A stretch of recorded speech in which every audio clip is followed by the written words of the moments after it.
Wale watu walioko baharini, manahodha na mabaharia, wanaweza kueleza bahari inaweza kuchafuka katika kiwango ambacho huwezi kueleza.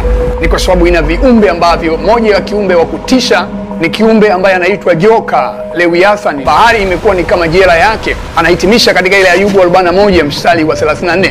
Yeye hutazama kila kitu kilicho juu, ni mfalme wa wote wenye kiburi. Kwa hiyo wote wenye kiburi, mfalme wao ni huyu joka wa baharini ambaye Mungu amemficha.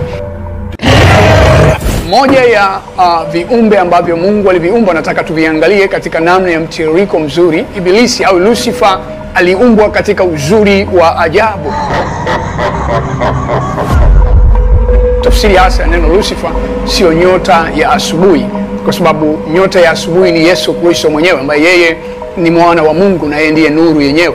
Karibu uweze kucomment na kusubscribe chini hapo, na tusikie mawazo yako na kulike.